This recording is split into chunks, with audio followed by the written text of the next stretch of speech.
Dans la Bible, nous avons plusieurs livres. C'est une bibliothèque. On l'a vu dans les cours d'enseignement l'été. Il y a 66 livres avec plusieurs auteurs. Et donc, ils sont classés, ces livres. Ils ont des classifications. Il y a les livres d'historique, les livres des prophètes. Il y a après les évangiles, les épîtres. Et puis, il y a une partie des livres qu'on a classés, des livres poétiques. Ce matin, j'aimerais qu'on s'arrête à un livre poétique qui est les psaumes. Vous connaissez, je pense, les psaumes. C'est un livre de chants, de prières, d'actions de grâce. Il y a eu plusieurs auteurs qui ont écrit des psaumes. Et notamment, on connaît David. David a écrit une grosse partie des psaumes. Et c'est surprenant, lorsqu'on lit les psaumes, de voir des hommes qui vont déverser leur cœur. On y voit des prières, on y voit des actions de grâce. Mais on y voit aussi des hommes qui sont en colère. On y voit des hommes qui vont dire « casse-leur les dents ». On va en voir des hommes qui vont dire « mais Seigneur, que tu puisses détruire mes ennemis ». On voit des personnes qui vont vraiment déverser, qui vont être authentiques devant Dieu et qui vont vraiment déverser leur cœur. On voit aussi leurs questions, leurs regrets, leur repentance. Les psaumes, quand on a besoin de prière, quand on ne sait plus comment prier ou on ne trouve plus les mots, on va piocher dans les psaumes. Parce que c'est souvent des prières qu'ils adressent et qui nous interpellent parce que ce sont des hommes qui sont comme nous. Des hommes de Dieu, mais des hommes qui rencontrent des difficultés comme nous. Et si ce matin, je vous pose la question, quel est le psaume le plus connu des chrétiens? Vous me dites, tous en chœur, le psaume 23. Le psaume 23. C'est un psaume qui est vraiment connu, qui est aimé de beaucoup de chrétiens, affiché, il est décoré, il peut être même mis sur des tableaux, mis contre des murs, fixé contre des murs. Il y a beaucoup d'ouvrages à ce sujet. Ce psaume a inspiré aussi beaucoup de chants. Il y a beaucoup de chants qui sont inspirés de ce psaume-là. Il y a même des films américains. Il y a quelques années, je regardais Hurricane Carter, un bon film qui parle d'une histoire d'un boxeur qui a vécu l'injustice. Et à un moment, il est en prison et puis il va réciter le psaume. Et je fais « Oh, il est chrétien !» Je dis « Non, c'est américain, quoi. » Le psaume 23 est utilisé dans des films qui ne sont pas forcément chrétiens. Il y a même des t-shirts qui sont faits, les psaumes 23. Il y a des gens qui se trimballent avec une croix, et puis sur la croix, il y a le psaume 23 en entier. Et j'ai regardé aussi, et je me suis renseigné, et je me suis aperçu qu'il y a même des gens ils aiment tellement ce psaume, qu'ils veulent le graver sur leur corps. Et ils vont se tatouer le psaume 23. Ils vont marquer le psaume. Donc j'ai vu toutes sortes de tatouages. C'était un truc de fou. J'aurais jamais pensé que des gens auraient gravé sur leur peau le psaume. Il y a même des chanteurs non chrétiens. Quand j'étais un converti, j'écoutais pas mal de reggae. Il y a un chanteur, Alpha Blondy, un Ivoirien, qui a chanté ce psaume 23, qui arrive lors d'un concert au Zénith à Paris et qui chante « L'Éternel est mon berger ». Et lorsque je me suis converti, je l'ai écouté et je dis « Ah, mais il chante le psaume 23 ». Lui qui n'est pas converti, il prend le psaume 23 et va le chanter. Et on voit que ce psaume est venu réconforter tant de personnes, consoler, est venu soulager de l'angoisse, soulager de la détresse. Et on voit que ce psaume est vraiment connu. On va le lire ensemble, le psaume 23. Il va être affiché. Il y en a même certains, je pense, qui pourraient, sans lire la Bible, le réciter par cœur. L'Éternel est mon berger. Cantique de David. L'Éternel est mon berger, je ne manquerai de rien. Il me fait reposer dans de verts pâturages. Il me dirige près des eaux paisibles. Il restaure mon âme. Il me conduit dans les sentiers de la justice, à cause de son nom. Quand je marche dans la vallée de l'ombre de la mort, je ne crains aucun mal, car tu es avec moi. Ta houlette et ton bâton me rassurent. Tu dresses devant moi une table en face de mes adversaires. Tu induis ma tête et ma coupe déborde. Oui, le bonheur et la grâce m'accompagneront tous les jours de ma vie et j'habiterai dans la maison de l'Éternel jusqu'à la fin de mes jours. Amen. Quel beau psaume. Quel beau psaume. Et ce matin, le titre de mon message, ce que j'avais à cœur de vous communiquer, si tu peux le mettre juste après, c'est « Traverser la vallée de l'ombre de la mort ».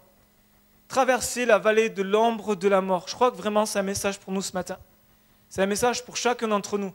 C'est vrai que c'est David qui a écrit ce psaume, et quand on revient, il a écrit ce psaume, il était lui-même berger dans sa jeunesse. Avant de devenir le grand roi d'Israël, il était berger. Puis on a souvent cette image de David, voilà, qui est avec son troupeau, berger, puis il va composer le psaume 23. Mais en fait, David, quand il compose le psaume 23, il est dans le désert. Il n'est pas au milieu de verts pâturages, au bruit d'un ruisseau ou d'un fleuve tranquille qui rafraîchit son âme. Il est dans le désert. Il est dans le désert, mais c'est avec une dimension de foi et en connaissant ce que c'est d'être un berger qu'il va écrire le psaume 23. Inspiré de Dieu, il va écrire le psaume 23 dans une dimension de foi parce qu'il n'avait pas tout ça. Lorsqu'il écrit, il n'était pas avec cet endroit paisible, il était dans un lieu rude, un lieu qui était désert, un lieu qui était difficile. Et on voit que c'est un cantique, un chant de foi qui inspire le calme, la certitude. Et quand on voit, on dit, mais David, c'est peut-être un rêveur, il idéalise, c'est un poétique, c'est un poète, David, il écrit des beaux psaumes. Mais quand on voit la vie de David,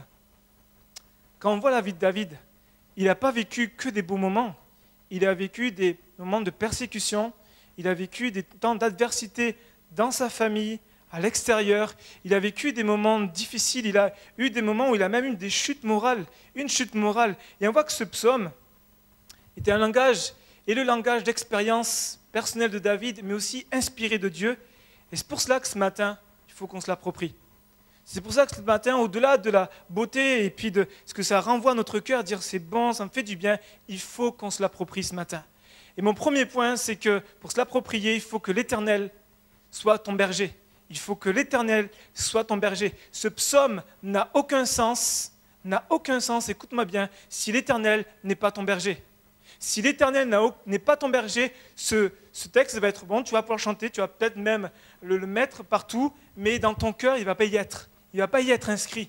Pourquoi ? Parce que l'Éternel n'est pas ton berger. Et il est important que l'Éternel devienne ton berger. On voit au verset 1. Au verset 1, l'Éternel est mon berger. On voit ici, il y a comme un appel de Dieu de dire « Je veux devenir ton berger. Je veux être celui qui va te guider, celui qui va te nourrir, celui qui va te protéger. Je veux devenir ton berger. » Et cette image de berger, de pasteur, va être appliquée à Jésus dans le Nouveau Testament. Cette image du berger va être vraiment appliquée à Jésus. Dans le Nouveau Testament, on va lire plusieurs textes. En tout cas, on va juste voir la référence. Il est le bon berger. Jean 10, verset 11, Jésus est le bon berger. On va lire aussi un peu plus loin, et on peut lire dans Hébreux 13, verset 20, qu'il est Jésus le grand berger. Dans d'autres versions, il est écrit le grand pasteur, celui qui va prendre soin. Et puis, on finit à 1 Pierre 5, 4, il est le souverain berger. Jésus est le chef de tous les bergers. Il est le pasteur de tous les pasteurs. Il est le chef de tous les bergers. Il est le grand berger. Et on va lire dans Jean chapitre 10, versets 10 à 15. La Bible nous dit, le voleur, en parlant de Satan, ne vient que pour dérober, égorger et détruire. Si tu n'as pas l'Éternel pour berger, tu vas te faire dérober, égorger, et le but de Satan est de te détruire. Mais Jésus va dire, moi, je suis venu afin que les brebis aient la vie, et qu'elle ait même avec abondance. Qu'elle ait même avec abondance. Je suis le bon berger. Le bon berger donne sa vie pour ses brebis, mais le mercenaire n'est pas le berger. Et à qui n'appartiennent pas les brebis. Voit venir le loup, abandonne les brebis et prend la fuite. Et le loup les ravit et les disperse. Le mercenaire s'enfuit parce qu'il est mercenaire et qui ne se met point en peine des brebis. Je suis le bon berger. Je connais mes brebis et elles me connaissent, comme le Père me connaît et comme je connais le Père, et je donne ma vie pour mes brebis. Amen. On voit que Jésus dit qu'il se met en peine. Il est ce berger qui se met en peine pour ses brebis. Le mercenaire n'en a rien à faire. Il veut juste avoir des brebis pour peut-être, voilà, regardez mon beau troupeau. Mais Jésus dit, moi, chacune de mes brebis, elles sont importantes pour moi. Elles sont vraiment importantes pour moi. Et vous savez, au temps de Jésus, c'était certainement ce cantique devait être chanté par les enfants. Je pense que même Jésus, à son époque, il devait, quand il était enfant, peut-être chanter le psaume 23. Lui, il le savait, les enfants ne le savaient pas, mais il peut-être le chanter. Puis c'était un cantique à l'époque où il devait le chanter. Même les rabbins de l'époque devaient enseigner sur ce psaume-là. Jusqu'au jour où Jésus va le déclarer avec puissance et force, mais aussi avec humilité et douceur, « Je suis le bon berger ». Jésus va faire cette déclaration. Ça y est, le bon berger du psaume 23, c'est lui, c'est Jésus. Jésus va faire cette déclaration. Il va faire cette déclaration qui va même étonner les gens. Il va dire « Je suis le bon berger ». Ça nous montre ici qu'il y a des bons bergers, mais qu'il y a le bon berger, qu'il y a des mauvais bergers. Qu'il y a des mauvais bergers qui n'ont qu'une chose en tête, c'est de disperser. Des mauvais bergers qui n'ont qu'une chose en tête, c'est leurs propres intérêts. Alors que Jésus a donné sa vie. Et vous savez, si on n'a pas Jésus comme berger, on va avoir d'autres bergers. On va suivre d'autres bergers. On va suivre la richesse de ce monde. on va suivre la gloire de ce monde, on va suivre le succès, on va se mettre en peine pour les richesses de ce monde, on va se mettre en peine même pour des choses qui vont devenir sensuelles, parce qu'on va les suivre et ils deviennent notre berger, mais ce sont des mauvais bergers. Le Seigneur est le bon berger et il est bon envers chacun d'entre nous. Amen. Et la Bible déclare que ses bontés ne sont pas épuisées, qu'elles se renouvellent chaque matin. Et ce matin, j'aimerais te donner cette bonne nouvelle. Tu peux goûter aux bontés de l'Éternel. Amen. Tu peux goûter aux bontés de ce bon berger. Il a donné sa vie pour ses brebis. Ésaïe 53, verset 6. Nous étions tous errants comme des brebis, chacun suivait sa propre voie, et l'Éternel a fait retomber sur lui l'iniquité de nous tous. Jésus aime chacun de ses brebis. Il nous a tellement aimés, la Bible nous dit qu'il est mort, qu'il a donné sa vie. Quel berger aurait donné sa vie pour ses brebis? Quand on dit un berger, une brebis, la valeur n'est pas la même. C'est pareil, le Fils de Dieu et nous, créatures, la valeur n'est pas la même. Mais Jésus a donné sa vie pour chacune de ses brebis. Pour chacun d'entre nous, il nous aime. Et on voit que Jésus ici nous montre que nous sommes vraiment précieux. J'aimerais te dire de la part de Dieu, si tu doutes de ton estime, j'aimerais te dire que tu as beaucoup d'estime aux yeux de Dieu. Tu es précieux, tu es précieuse aux yeux de Dieu. Et Jésus connaît ses brebis. Il nous connaît par notre nom. Arrêtez-vous une minute là et écoutez-moi bien, en tout cas qu'on puisse réaliser ce matin quelque chose qui nous paraît, on lit, mais le Dieu du ciel et de la terre, celui qui a créé les galaxies, celui qui connaît les étoiles par leur nom, celui qui a tout fait, qui a tout créé, qui est tout puissant, qui connaît les plus de 7 milliards d'habitants sur terre, te connaît par ton nom. Quelle chose extraordinaire, Dieu t'appelle par ton prénom. Dieu t'appelle par ton prénom, le nom qu'on t'a donné. Dieu t'appelle, tu ne dis pas, hey, toi, viens voir ici, ou numéro un tel, ou tel brebis numéro 258. Non, il t'appelle par ton nom. C'est-à-dire que Dieu te connaît exactement, il connaît ta situation, il connaît ta vie, il connaît dans quel état tu es venu ce matin, il connaît ton cœur, il connaît tes combats, il connaît tes luttes. Rien n'est caché aux yeux de ton berger.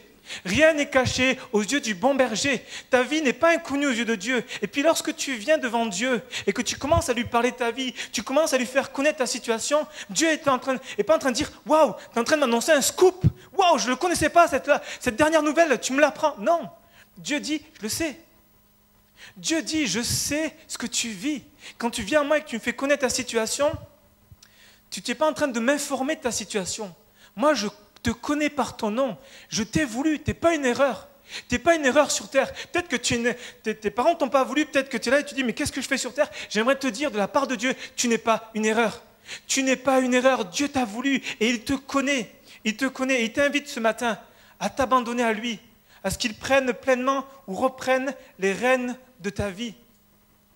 Un peu plus loin, dans le chapitre qu'on a lu, il nous est dit, les brebis entendent sa voix, il appelle par leur nom les brebis qui lui appartiennent et les conduit.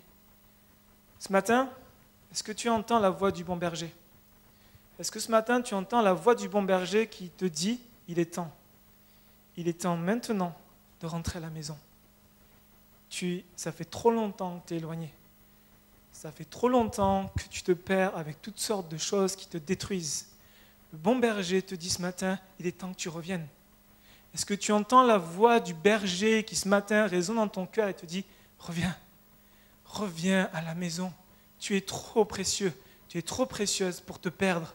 Je vois que tu es entouré de loups ravisseurs, je vois que tu es entouré de mauvais bergers. Moi, je suis le bon berger qui vient te chercher, qui a donné sa vie pour que tu reviennes à moi, pour que tu puisses t'abandonner, que tu mettes fin à cette vie qui n'a plus de sens. » Amen. Est-ce que ce matin, tu entends cette voix du bon berger? J'aimerais passer au deuxième point, dans la vallée de l'ombre de la mort. Une autre version que j'aime dans la parole de vie, verset 4, Psaume 23, verset 4, parole de vie dit « Quand je marche dans la vallée, non, ça c'est Louis II, quand je marche dans la vallée de l'ombre de la mort, je ne crains aucun mal, car tu es avec moi. Ta houlette et ton bâton me rassurent. » La version parole de vie dit « Quand je traverse ». Le verset 4 est pour moi ici le cœur du psaume. Il est ici le cœur du psaume qui nous donne une vérité centrale pour notre vie.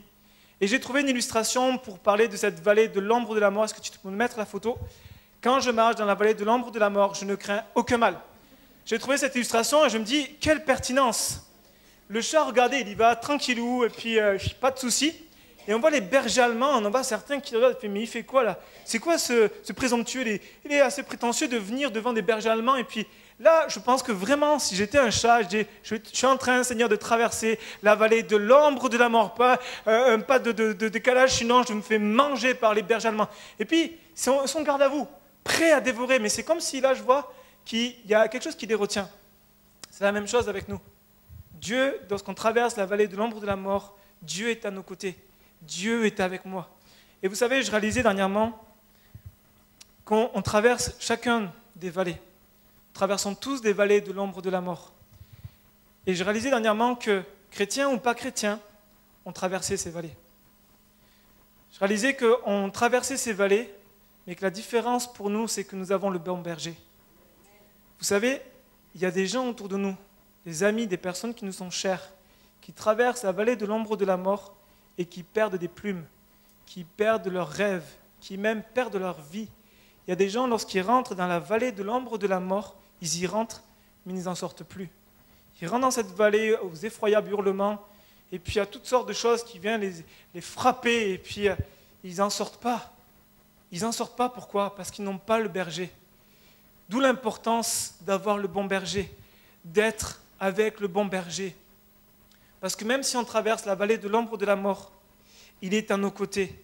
Et ce passage ne se limite pas à ce passage terrestre à la vie céleste. Vous savez, lorsque je traverse la vallée de l'ombre de la mort, Seigneur, je te rejoins, je vais mourir et puis je vais te rejoindre. Ce passage parle de ça, mais ne se limite pas à ce passage de la vie terrestre à la vie céleste, à cette vie où on va se retourner vers Dieu. Mais je crois que ce texte-là nous parle des moments qu'on peut tous traverser, qu'on a tous traversé, qu'on va encore traverser. Ces vallées de l'ombre de la mort. Et pour bien saisir le texte, regardons l'origine des mots. La vallée vient de l'hébreu qui renvoie à une vallée encaissée. J'ai mis une image, ouais, tu peux la mettre. La vallée encaissée, vous voyez, donc il y a le littoral, la plaine, le plateau, et on voit la vallée encaissée, c'est un creux. Lorsqu'il nous parle de la vallée, c'est quelque chose qui est un creux. Il y a aussi cette signification d'une gorge étroite. J'ai mis une image pour que vous puissiez bien visualiser, bien comprendre. C'est ça, la vallée de l'ombre de la mort, la vallée, c'est une gorge étroite. C'est que lorsqu'on y passe, eh bien on y passe, certaines fois on n'y passe pas à deux, on y passe tout seul et puis on est un endroit resserré, un endroit qui est fermé. L'ombre de la mort est traduit par ténèbres, terreur. On parle ici d'ombre profonde, de profondes ténèbres. La vallée de l'ombre de la mort, c'est ce lieu obscur, ce lieu de détresse, ce lieu de crainte, ce lieu de danger, ce lieu où c'est mort, où autour de toi c'est mort, ou même en toi c'est mort, où c'est un endroit effroyable, c'est un endroit où quand on est dedans, on se dit comment je vais faire pour m'en sortir? Comment je vais faire pour traverser cette vallée? Comment je vais faire? Parce que tout ce qui est autour de moi est ténèbres, est obscurité. Et ça ressemble plutôt, la vallée de l'ombre de la mort, ça ressemble plutôt à ça. Là où c'est noir, et puis on sait qu'il y a une lumière, mais on est là, et puis on traverse, et puis il y a toutes sortes de bruits, il y a toutes sortes de mensonges, il y a toutes sortes d'accusations, toutes sortes de doutes, de confusions qui sont autour de nous, et on dit, est-ce que je vais réussir à la sortir? Est-ce que je vais réussir à en sortir de cette vallée? Et puis même pour certains d'entre nous, la vallée de l'ombre de la mort, ça ressemble plutôt à ça. Ça ressemble plutôt à ça, où on sent que c'est vraiment ténébreux. C'est comme s'il y a les ténèbres qui viennent, on est chrétien, on est né de nouveau, et puis tout d'un coup, il y a quelque chose qui nous frappe, et puis on est là, on se dit, mais Seigneur, qu'est-ce qui se passe? Mais qu'est-ce qui se passe? Et puis on a l'impression que la connexion avec Dieu est interrompue, que le ciel est fermé, et on est dans ce schéma-là. Tu peux remettre l'autre diapo. La vallée de l'ombre de la mort, on se sent seul, on est saisi d'effroi, on est comme perdu. C'est ces moments où il y a un diagnostic qui est posé, et puis il y a quelque chose vous êtes condamné, quelque chose où c'est terminé, c'est fini, où il y a le mot cancer qui apparaît, où il y a la maladie qui est là et qui nous frappe, et puis on ne pensait jamais être malade, on était en pleine forme, et puis tout d'un coup, il y a la maladie, il y a ces moments d'angoisse, La vallée de l'ombre de la mort, c'est ces personnes qui sont remplies d'angoisse, qui sont effrayées par la moindre responsabilité, par des choses qui arrivent. Au travail, il y a de plus en plus de responsabilités, puis on est écroulé par la tâche, la responsabilité, on commence à tomber dans la dépression, on est saisi de frayeur, on est saisi d'épouvante, et puis la peur nous gagne.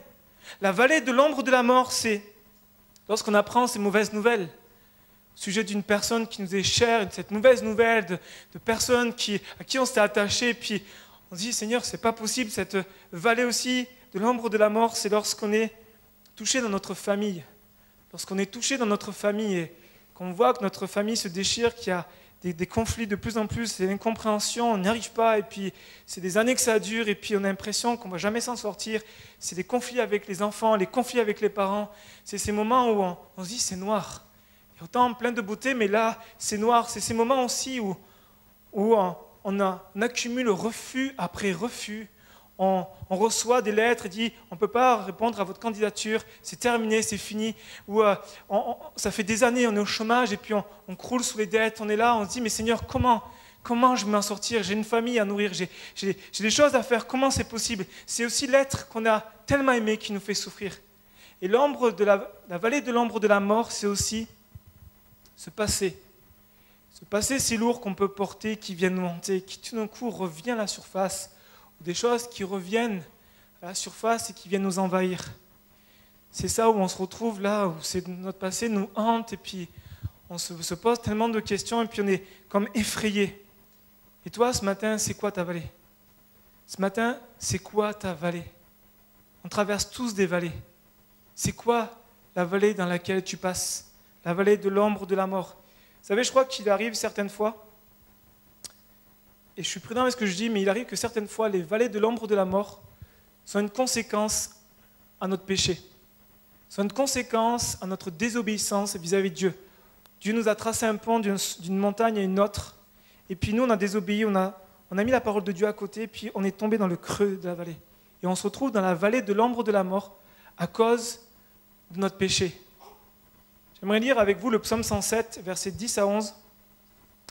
Ceux qui avaient pour demeure les ténèbres et l'ombre de la mort vivaient captifs dans la misère et dans les chaînes, parce qu'ils s'étaient révoltés contre les paroles de Dieu, parce qu'ils avaient méprisé le conseil du Très-Haut. Dans leur détresse, ils crièrent à l'Éternel et il les délivra de leur angoisse. Il les fit sortir des ténèbres et de l'ombre de la mort, il les rompit leurs liens. Qui loue l'Éternel pour sa bonté et pour ses merveilles en faveur des fils de l'homme. Et écoutez bien, verset 16. Car il a brisé les portes des reins et il a rompu les verrous de fer. Amen. On voit ici que, par désobéissance, parce qu'ils ont méprisé le conseil du Très-Haut, ils sont retrouvés dans les ténèbres, dans l'ombre de la mort. Mais la Bible nous dit que si tu reviens avec un cœur repentant, que si tu reviens en disant « Seigneur, je veux vraiment revenir à toi, je crie à toi de tout mon cœur, je te demande pardon », le Seigneur est bon. Le Seigneur est celui qui est le Dieu de la délivrance. Il est celui qui nous dit que là où le péché a abondé, la grâce a surabondé. Le Dieu que nous connaissons est un Dieu qui est riche dans sa grâce. Et il n'y a pas de grand péché que Dieu ne peut pas pardonner. Dieu est un Dieu de miséricorde. Et si tu reviens à lui, alors que tu es en train de traverser la vallée de l'ombre de la mort, à cause d'une désobéissance, à cause d'un péché, j'aimerais te dire que Dieu est capable de te sortir cette vallée de l'ombre de la mort avec ton cœur, avec un cœur repentant. Mais pour cela, il faut que tu viennes avec vraiment un cœur de dire « Seigneur, je m'attache à toi ». Parce que là où le péché a abondé, sa grâce a surabondé. Amen. Mais la plupart du temps, nos vallées, les vallées de l'ombre de la mort, elles viennent sans qu'on les demande. Elles nous saisissent, on marche dans notre vie chrétienne, on découvre la vie chrétienne et puis tout d'un coup, on la traverse, on y est, on est dedans. On est dedans et tout est noir. On vient à l'église, mais c'est noir. On vient au culte, mais c'est noir. On vient, on prie devant Dieu, on lit la parole, il n'y a rien, c'est noir. C'est noir parce qu'on a des moments où on se retrouve vraiment dans la confusion. Et lorsqu'on est dans cette vallée, j'aimerais qu'on considère 3 choses ce matin. La première chose, c'est que la vallée, nous la traversons. Amen. La vallée, tu la traverses. La vallée, tu la traverses. Tu n'as pas été appelé pour rester dans la vallée, tu as été appelé pour traverser la vallée. Donc j'aimerais te donner cette lueur d'espoir, tu la traverses. Toi qui es dans la vallée de l'ombre de la mort, tu traverses seulement cette vallée. Tu n'es pas installé, en tout cas Dieu ne t'appelle pas à t'installer, Dieu t'appelle à juste la traverser. Et il y a ce psaume, on relit le psaume 23 verset 4, j'aime ce passage en parole de vie, même si je traverse la sombre vallée de la mort, je n'ai peur de rien, Seigneur, car tu es avec moi. Ton bâton de berger est près de moi, il me rassure. Lorsque tu traverses, rappelons-nous lorsque les disciples sont retrouvés dans leur barque avec Jésus, ils ont été confrontés à la tempête. Ils ont été confrontés à la tempête et puis la tempête était vraiment violente. Ils sont retrouvés à faire quoi? À dire, on va périr, c'est terminé pour nous, c'est fini. Et à ce moment-là, ils avaient oublié la parole de Jésus. C'est Jésus qu'ils avaient commandé aux disciples, allons de l'autre bord. Jésus a donné cette parole, je vous amène à traverser la tempête. Nous allons de l'autre bord. Et ils avaient oublié cette parole de Jésus, que Jésus a dit, avant de partir, c'est Jésus qui a commandé, allons dans la barque et allons de l'autre bord. Et pendant qu'ils traversaient la tempête, ils ont complètement oublié cette parole de Jésus. Que Jésus a dit, c'est terminé, non, Jésus a dit, allons de l'autre bord. Et lorsque nous sommes dans la vallée de l'ombre de la mort, tu la traverses. Dieu t'appelle à traverser. Qu'elle soit longue ou pas, Dieu t'appelle seulement à la traverser. La deuxième chose à prendre en compte, j'aimerais inviter David, si David tu peux venir au piano, c'est que le berger nous a devancés. Ta houlette et ton bâton me rassurent. La houlette du berger, c'est ça. C'est ce bâton qui est comme ça, cette houlette qui permet au berger de ramener sa brebis qui est perdue. Qui lorsqu'elle s'écarte du chemin, le berger, le bon berger, il va veiller sur elle et dit « Hey, reviens, tu es en train de t'égarer. Tu es en train de t'égarer, de partir là, sur le mauvais chemin, tu risques de ne pas sortir, alors je te ramène. » La houlette du berger qui ramène. La houlette du berger aussi qui vient guider ses brebis. Et le bâton qui sert au berger à défendre. Qui lorsque tu traverses cette vallée, qu'il y a des adversaires en face de toi, on l'a chanté, il vient pour détruire tes ennemis. Le berger que nous suivons est un berger qui ne nous laisse pas seuls, qui vient combattre pour nous, qui lorsqu'on se retrouve devant des adversaires, vient prendre son bâton et vient nous défendre, vient défendre ses brebis. Nous voyons ici que le berger est proche. Le berger est proche de ses brebis. Et quand on vient un danger, il les protège. Quand vient un moment où on se sent dans l'obscurité, il est là, il nous montre le chemin, il nous conduit. Notre berger, rappelons-nous que notre berger nous a devancés. Nous ne sommes pas seuls. Lorsque tu traverses la vallée de l'ombre de la mort, rappelle-toi que ton berger, Seigneur Jésus, a devancé. Il t'a devancé. Mort à la croix, il est ressuscité.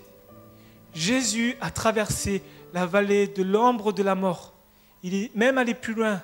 Il a triomphé de la mort. Il a triomphé de la mort. Il a triomphé de l'aiguillon de la mort. J'aimerais te dire ce matin de la part de Dieu que le berger que tu suis a combattu pour toi. Que le berger que tu suis a vaincu tes ennemis. Et qu'il te devance. Des fois tu dis Seigneur, je suis seul. Je suis entouré de mes frères, de mes sœurs, de ma famille. Mais au fond de moi, je suis seul. Dieu te dit, je t'ai devancé. Je suis avec toi. Tu penses que le chemin que tu prends n'a pas été frayé. Je t'ai frayé ce chemin. Parce que moi-même, j'ai pris un corps semblable au tien. J'ai pris comme toi, j'ai connu la souffrance.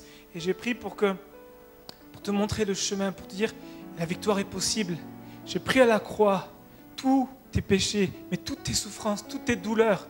Et j'en ai triomphé. Amen. Jésus a triomphé de nos ennemis. Le dernier point, ce matin, que je voudrais voir, c'est ne reste pas assis dans la vallée. Ne reste pas assis dans la vallée, mais lève les yeux. Matthieu 4, verset 16 dit, en parlant de Nephtali, de Zabulon, ce peuple assis dans les ténèbres a vu une grande lumière. Et sur ceux qui étaient assis dans la région de l'ombre de la mort, la lumière s'est levée. Ce matin, tu peux être là et tu peux être assis, fatigué, parce que tu traverses, ça fait longtemps, et tu es découragé. Et tu es comme assis dans la vallée de l'ombre de la mort. Tu as arrêté de marcher. Et le Seigneur te dit ce matin, il y a une lumière qui vient ce matin sur ta vie pour t'éclairer, pour te délivrer, qui vient à la personne de Jésus-Christ pour te dire, il est temps ce matin que tu sortes. Il est temps ce matin que tu reprennes la marche et que tu continues, que tu reprennes le courage et que tu traverses cette vallée même si c'est dur, même si ça peut te paraître effrayant, je suis avec toi. Éphésiens 2, versets 6 à 7. Écoutez bien ce qu'il nous dit. Il nous a ressuscités ensemble. Il nous a fait asseoir ensemble dans les lieux célestes en Jésus-Christ, afin de montrer dans les siècles à venir l'infinie richesse de sa grâce par sa bonté envers nous en Jésus-Christ. Alors que tu es assis en ce moment dans les ténèbres, le Seigneur te dit ce matin, à travers sa parole, tu es assis. Toi qui es ressuscité avec Jésus-Christ, tu es assis dans les lieux célestes. Ce matin, mon frère, ma sœur, Dieu ne veut pas que tu t'installes, Dieu ne veut pas que tu restes assis, assise dans les ténèbres, puisque Jésus a payé le prix fort et il t'a donné une place dans le ciel et il nous a fait asseoir ensemble dans les lieux célestes en Jésus-Christ, afin de te montrer son infinie grâce, sa richesse infinie. Il t'a fait asseoir dans les lieux célestes. Alors ce matin, lève les yeux. Seigneur je veux te dire de la part de Dieu, lève les yeux. Ne reste pas assis dans les ténèbres. Ta place n'est pas dans les ténèbres. Ta place n'est pas dans la vallée de l'ombre de la mort. Ta place est dans la lumière. Ta place est dans les lieux célestes. Ta place est dans un lieu de délivrance, un lieu de guérison, un lieu de restauration. Le Seigneur t'appelle ce matin à ce que tu lui fasses confiance, à ce que tu viennes pleinement t'appuyer sur lui. Notre Dieu est un Dieu d'espérance. Et aussi loin que tu peux être, aussi lourde et aussi noire que peut être ta vallée, j'aimerais te dire qu'il y a de l'espoir pour toi ce matin. Il y a véritablement de l'espoir pour toi ce matin. Alors ne te laisse pas abattre, mais reprends courage. Amen. J'aimerais terminer là ce matin et j'aimerais vous inviter à prendre un temps de prière. Je suis persuadé, je suis pleinement convaincu dans mon être intérieur qu'il y en a beaucoup qui traversent la vallée de l'ombre de la mort, qui sont ici, qui disent rien à personne, mais qu'au fond d'eux, il y a une vallée sombre. Samedi matin, hier matin, je rentrais dans mon bureau. Je m'apprêtais à continuer le message qui n'était pas ce message. J'avais un autre message pour ce matin, je pensais ça, j'ai prié, j'avais jeûné, je disais Seigneur, qu'est-ce que tu veux? Puis je pensais à ce message-là, à ce thème-là. Puis samedi matin, je suis rentré dans le bureau, je me suis installé, je commence à prier. Le Saint-Esprit est venu me saisir. Le Saint-Esprit est venu me saisir, il me dit, c'est pas ce message que tu vas prêcher. Il y a un autre message, et puis il m'a fait voir la vallée de l'ombre de la mort. Il m'a dit, beaucoup traversent la vallée de l'ombre de la mort. Ce matin, je veux que tu prêches sur ça. Ce matin, j'aimerais vous dire que ce message, c'est un message, oui, que j'ai travaillé, que j'ai préparé, mais il y a une parole de Dieu pour nous ce matin, Église de Limoges. Il y a véritablement une parole de Dieu ce matin. Et quand je priais, j'étais à genoux et je pleurais, et je chantais le fardeau de Dieu, je sentais le cœur de Dieu qui disait, mais dis-leur la vérité. Dis-leur une vérité qui doit être centrale dans leur vie, qui est au cœur de ce psaume. C'est que dans la vallée de l'ombre de la mort, Dieu est avec toi. Dieu ne t'a pas oublié. Dieu ne t'a pas abandonné. Dieu a gravé ton nom dans sa main.